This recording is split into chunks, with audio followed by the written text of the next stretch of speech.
যে ফুরফুরা শরীফের ইসালে সওয়াব আল্লাহর ওলি আমার আপনার দাদা পীর রহমাতুল্লাহ আলাইহি 1922 সালে যে বছর টিনের আটচালা হলো, যে বছর টিনের আটচালা হলো, 3 দিনের মধ্যে কোনো একদিন ও যুবক ওই 6 নম্বর মেম্বারে জায়গায় দাঁড়িয়ে দাঁড়িয়ে হুজুর জিকিরে তালিম খানা দেন। কাদেরিয়া চিশতিয়াম নকশবন্দিয়া মুজাদ্দিদিয়া চার তরিকা সবখানা দিতে লেগেছেন। 5 হুজুর কেবলা বসা, খলিফা হযরতরা বসা, আলেম উলামারা বসা, মুরিদ মুতাকিদিন হুজরাতরা বসে আছেন।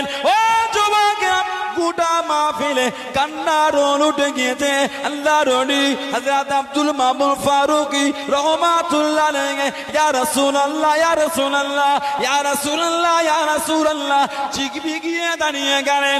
ও যুবক কেঁদে কেঁদে জানিয়ে দিলেন আপনার কি চোখে দেখতে পান না, আপনার কি চোখে দেখতে পান না, কে তাশরীফ করার কেঁদে সবাই উঠে দাঁড়িয়ে যাও।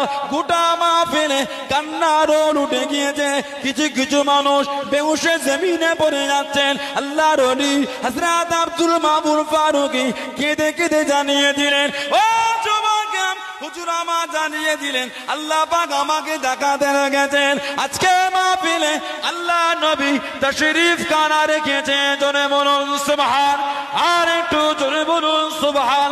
হযরত আবু বকর সিদ্দিক, হযরত ওমর ফারুক, হযরত উসমান গনি, হযরত আলী, হযরত বেলাল রাদিয়াল্লাহু তাআলা আনহুমা 5 জন সাহাবাকে নিয়ে আল্লাহ নবী তাশরীফ খানা রেখেছেন। জোরে বলুন সুবহান।